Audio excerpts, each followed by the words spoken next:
Queen Elizabeth says goodbye to Buckingham Palace as Prince William and Duchess Kate celebrate her on International Women's Day. I know. I thought this was really unique post from them. They don't usually post content like this, so I think it was really special. Prince Harry makes a surprise appearance at a Texas rodeo as Meghan is sued by her family. And so it's interesting that she's now, because she couldn't make money, she's now suing, so it really makes you wonder what is really at the heart of it. And Kensington Palace curator Claudia Eckhart-Williams gives us all the details on the new exhibition, Life Through a Royal Lens. So for her to show herself in this very sort of poised, regal guise, again, was something new. Mm-hmm. So that portrait is not only beautiful, but it can be read in quite interesting ways. We've got that plus so much more in today's Royally Us. Hello to our fellow royal lovers and welcome to Royally Us. I'm Christina, that's Christine, and welcome to another week of big royal news. Christine, how are you? I'm doing really well. I'm excited for today's show. I feel like we have some really lighthearted stories. I feel like we could use some lighthearted news. We definitely can. And we have a really fun interview with Claudia coming up, talking about this new exhibition that has a lot of royal fans excited. And we're going to see some never before seen photos of Princess Diana. So it's going to be really interesting. But before we get to all of that, let's check in and see what you guys had to say about last week's show, kicking it off with Wanda, who says congratulations to Harry and Meghan for receiving the NAACP award. They both started philanthropic work early in their lives and never wavered from caring and helping others. They are not new to it, but true to it. Princess Diana and Doria Ragland are great role models for both of them. Prince Harry and Meghan Markle receiving this award definitely had a lot of mixed reactions from our viewers last week. It did. I mean, I think it is such a, polarizing topic. Just lately, any news with Meghan and Harry is really polarizing. But I love that this commenter mentioned both Princess Diana and Doria Ragland, because I think they are both incredibly strong women and really inspirational role models. And I love that they've kind of made that connection. Definitely. And then Daniel says Harry and Meghan are undoubtedly prominent philanthropists, but I'm certain there were people who were more deserving of recognition from the NAACP. Van Jones, for example. Yeah, like I said, this kind of divided a lot of people. A lot of people said that they were worthy of this award. A lot of people felt it should have gone to somebody else, but everybody is entitled to their own opinion. And everybody's going to have their own opinion on, everything, especially on the internet these days. Exactly. Well, let's get to our royal roundup. And it is good to see Queen Elizabeth out and about. We're going to get to some of her in-person meetings. But first, there is this report going around that she will no longer be calling Buckingham Palace home. She has decided reportedly to permanently live in Windsor Castle. I feel like this has been maybe in the works for quite some time. Yeah, I think there were definitely whisperings of this. They're doing a ton of refurbishment on Buckingham Palace, which makes it kind of both uninhabitable and unenjoyable to be in with all that construction going on. Plus all the time that the Queen has spent at Windsor throughout the pandemic. And I'm sure that, mourning the loss of Prince Philip, all of those things have kind of combined to probably, make it more comfortable for her and more enjoyable for her just to set up shop at Windsor Castle. She can still carry on the exact same amount of work, which I think has been proven in the last couple of years that she can still fulfill her role from there. So why, move around if you don't have to? Exactly. And then there were all these rumors that William and Kate will be moving closer to Windsor Castle. So like we said, this probably has been in the works for quite some time. And not a bad place to be. Windsor is beautiful. It's so beautiful. And I think it definitely, gives a little more weight behind those rumors that maybe William and Kate are moving out towards that area. That way they can be closer to the Queen and where her work is. Exactly. All right. Well, the Queen is back to business. Like we said, she held her first in-person meeting since recovering from COVID. She went with Canadian Prime Minister Justin Trudeau, and she looked absolutely great. She looked amazing. I loved her dress. I think it's so funny that granny chic is really in right now. And so the Queen is really fashionable. She's the definition of granny chic. Absolutely. But it was so nice to see her doing an in-person event again. And I loved what Justin Trudeau said about the advice that she had given him and sort of, lending to so many decades in this prominent seat and so much experience that she was able to share. And a lot of commentators noticed that she had a massive floral display that was blue and yellow, symbolizing the Ukrainian flag, which I thought was such a beautiful gesture. Yeah. Definitely. It definitely was. And speaking of Ukraine, she actually made a rare donation to support Ukrainian refugees. She has not obviously publicly commented on the Russian invasion against Ukraine, but the UK Charity Disasters Emergency Committee announced that Her Majesty contributed a generous fund. They wrote on Twitter, "Many thanks to Her Majesty the Queen for continuing to support the Disasters Emergency Committee and for making a generous donation to the DEC Ukraine humanitarian appeal." So like we said, the royal family tends to not talk about politics, but this was definitely a way for her to lend her support and say which side she is on. Absolutely. And we've talked before where there's such a fine line between political issues and humanitarian issues. And I think that this one, it really is that fine line where the UK is still kind of negotiating politically with Russia in certain ways. So it really puts the royals in a difficult position where they may want to speak out publicly, but it might not seem appropriate given their position. Right. So I thought that the Queen, I know the Duke and Duchess of Cornwall also made a quiet donation, and the Duke and Duchess of Cambridge also made, I think, a donation to the same organization as the Queen. So it is just incredible to see them lending their support. It really is. It really is. Well, Prince William and Duchess Kate celebrated Queen Elizabeth on March 8th, which was International Women's Day. They took to Instagram to write, "Mother, grandmother, great-grandmother, and head of state. The Queen's extraordinary reign has been longer than any other monarch in British history, inspiring a nation and dedicating her life to the service of the Commonwealth and its people." Very nice. They have put together a really beautiful montage of photos that have been taken over the years, some with her great-grandchildren, with obviously Prince Philip and her, reigning in the monarch for 70 years. It's pretty extraordinary. I know. I thought this was really unique post from them. They don't usually post content like this. So I think it was really special for them to commemorate her and, share her inspiration in this way. Definitely. She is an inspiration. Well, Prince Harry had a very interesting weekend. He went to his very first rodeo. The Duke of Sussex was spotted taking in the Stockyards Championship Rodeo in Fort Worth, Texas, where he watched bull riding events, and former bull rider turned trainer Corey Melton's company, Melton Bull Co., shared and deleted an image of Prince Harry at the event, but they wrote, "Prince Harry hanging out at the rodeo this week. We get a lot of rodeo royalty, but this is the first prince I've seen." Said he was going to enter the bull riding, but the airline lost his rigging bag. I love this. He is really, taking in a lot of American traditions. He was at the Super Bowl. Now he's at the rodeo. I mean, he is really getting in there. It really doesn't get more American than that, does it? I mean, the cowboy hat just cracks me up. It looks like he's having a lot of fun. I think that there was some rumors that he was there for, sort of working in almost a political capacity where he was trying to meet with someone or hear someone speak while he was in Texas. And this was just a lot of fun. I think people got a good giggle out of seeing him at a rodeo. Oh, totally. I would love to see Prince Harry get up there and show off his skills. Definitely not very easy. So I love it. I guess he's been catching up on his Yellowstone as well. All right. Well, Prince William joked about one of the many reasons he adores his wife, Duchess Kate. While at an outing on St. David's Day, he told Welsh residents, "Kate has the coldest hands ever. They say cold hands, warm heart." Love it. So cute, so cheesy, but so cute.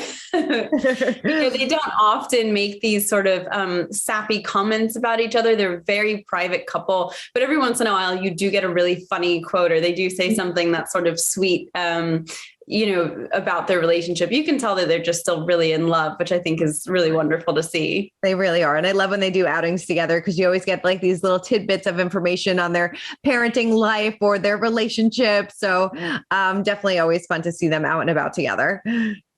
Yeah, I love it. I love, when we get really excited when they like hold hands, like that's a big day for Royal Watch. It really is. It really is. All right. Well, moving on, the drama between Meghan Markle and her family does not seem to slow down, because Samantha Markle is reportedly suing half-sister Meghan for defamation after the Duchess and Prince Harry's 2021 CBS Tell-All interview. So TMZ reported that Samantha claimed in court documents that Meghan lied about her and their family during the sit-down. Now, Meghan's attorney fired back, saying that the allegations that he said that this is baseless and absurd lawsuit. It is just a continuation of a pattern of disturbing behavior. We will give it the minimum attention necessary, which is all it deserves.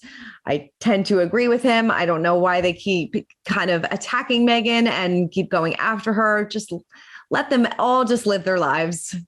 It's, there was an interesting part of the story where Samantha Markle is, making this lawsuit because of lost wages. And I guess that her book that she was trying to sell didn't end up selling or didn't sell very well after the tell-all interview where there was sort of questions raised about their relationship, about their family dynamic.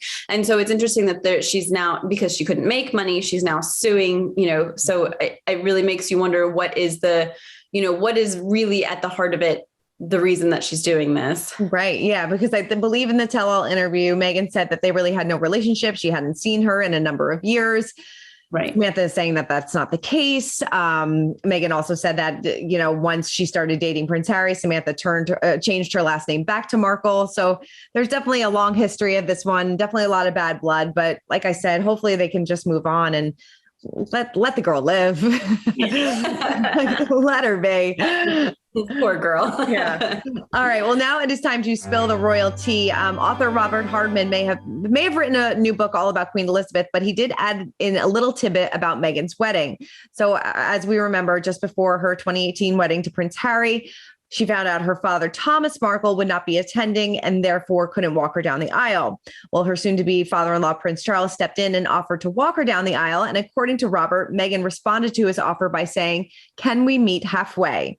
He wrote the response was an indicator that this was no blushing bride, but a confident, independent woman determined to make a grand entrance on her own.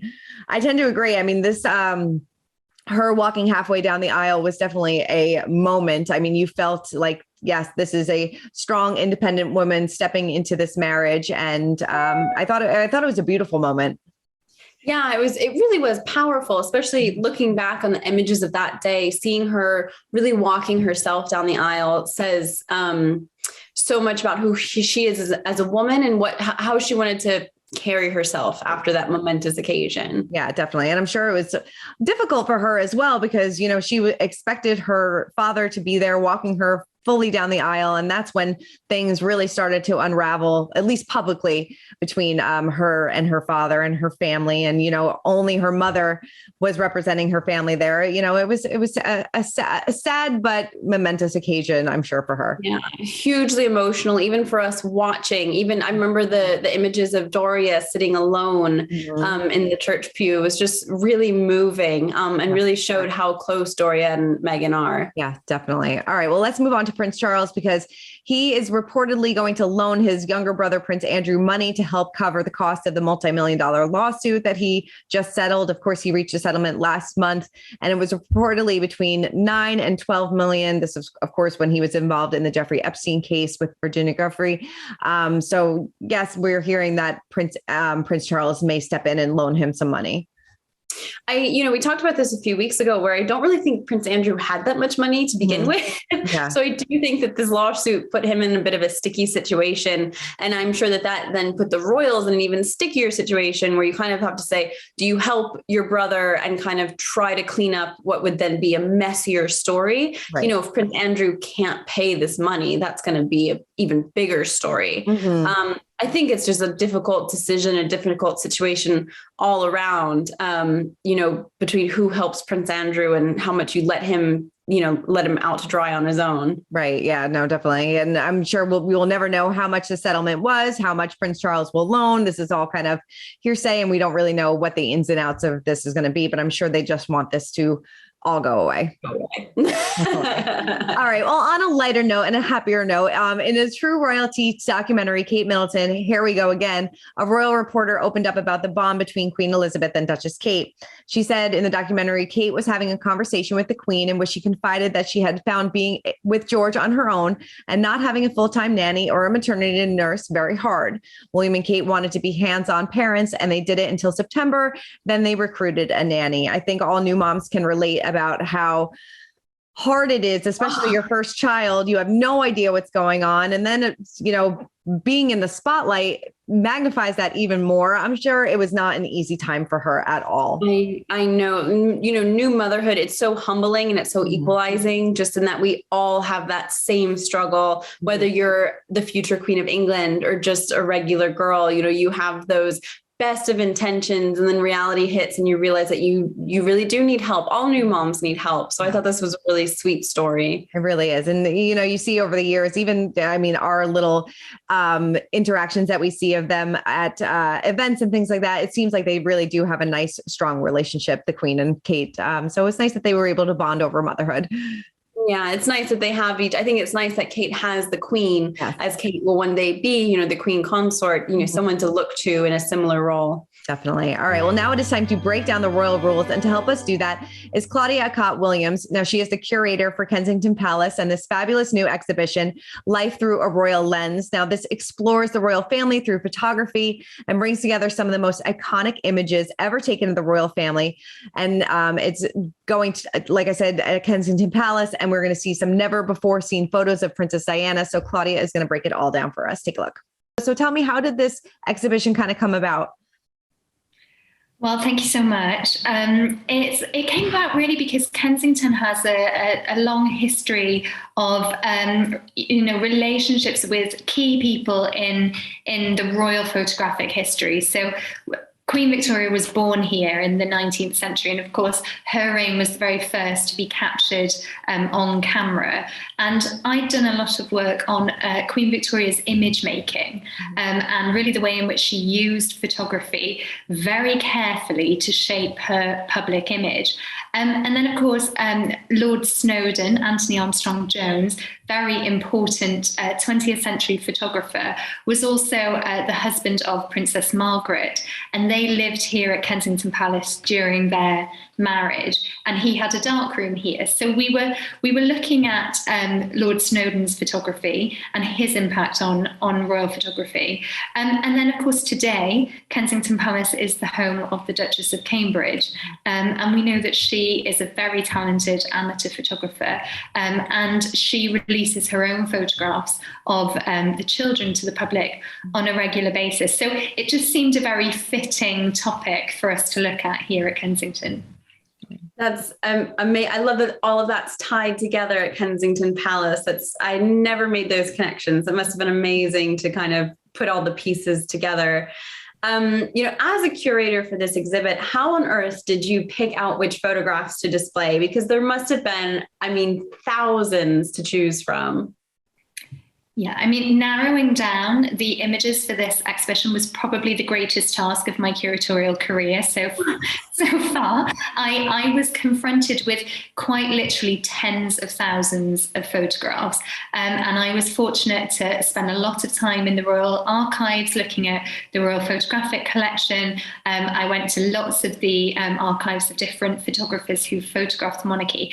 And I think what emerged during the course of that research was that there was quite a clear pattern of representation that was, established during the 19th century and then repeated across the generations. And so there were certain types of photographs that we were seeing appear time and time again. And that really gave us a framework to work on. And then, of course, we wanted to look at some important, firsts, things like the first royal wedding photograph, and then to unpick some of those really iconic images that we know and try to understand, how do you create an image that will become iconic?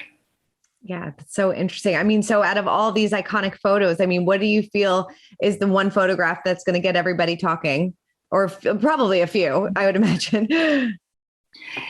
Yeah, there are a few. And one of the most interesting ones, I think, is Chris Levine's holographic portrait of the Queen that was created in 2004.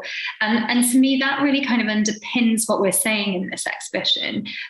He said, we interviewed him for a film, which you can see in the exhibition. Mm-hmm. And he said during that, regardless of the content, the language was modern.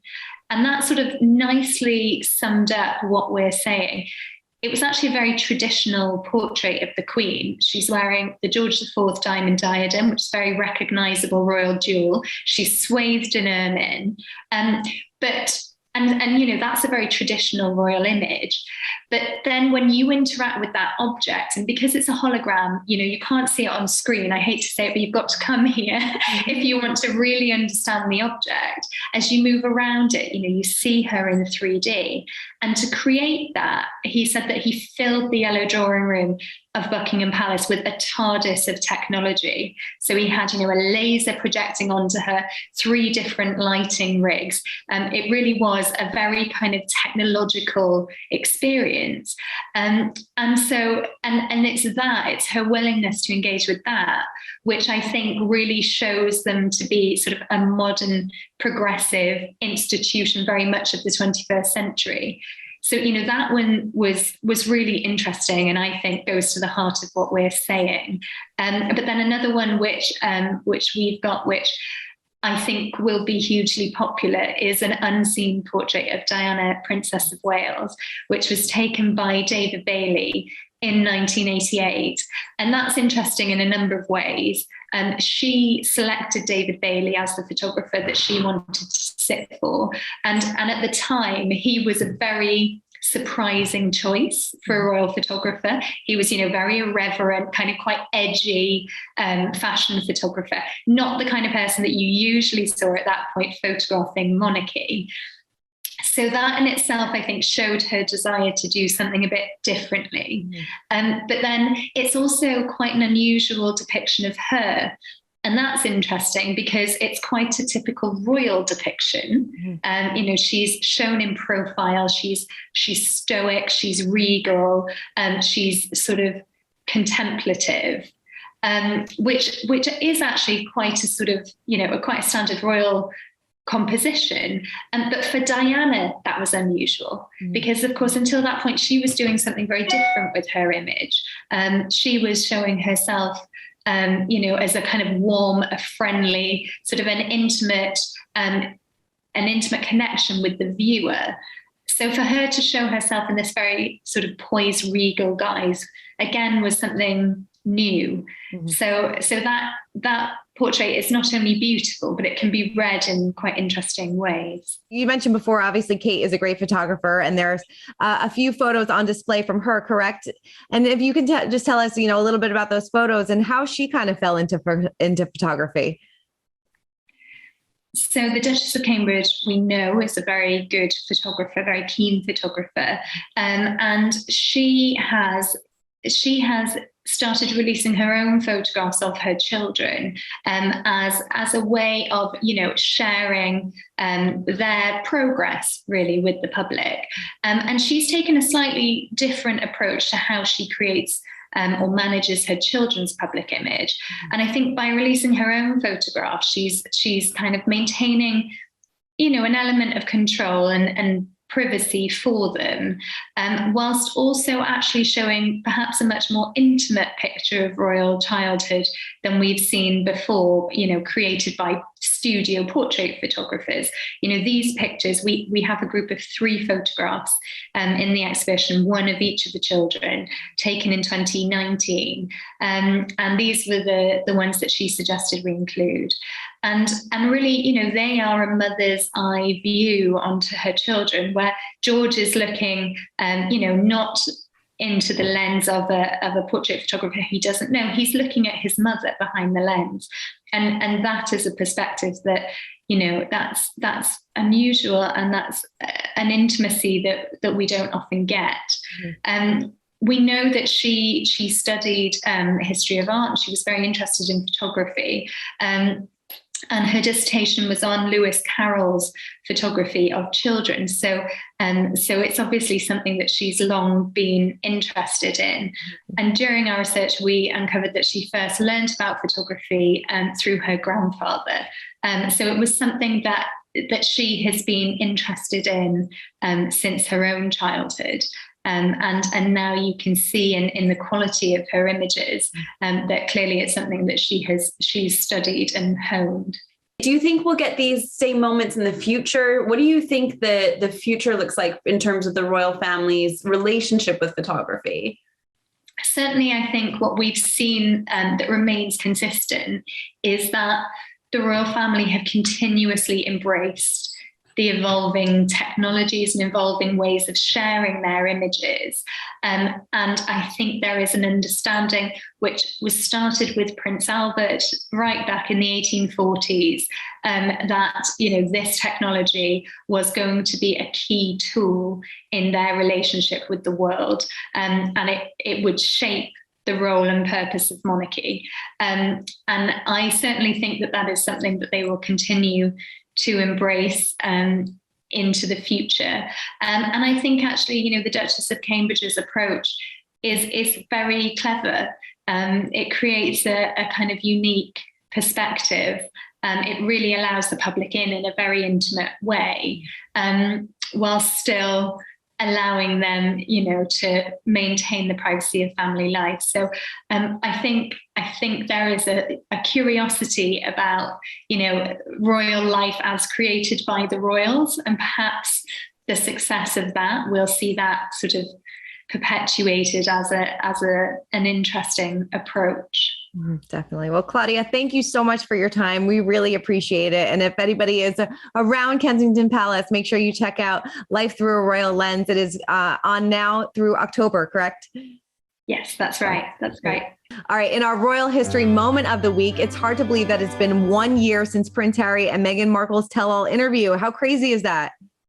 Time is just weird flying by. And yet it also feels like that was 100 years ago. I think I've said this before, where it feels like it was so long ago, but the last year has just flown by. It really has. And, that was when they kind of opened up this can of worms, if you want to say, about the royal family. We're still feeling like the repercussions from that today. A year later, we still, they still haven't kind of fleshed out all the issues and all the accusations and all the claims that were made. I mean, it's amazing how much this interview has really shaken things up. It really has. And get ready for the book, because that's coming around the corner.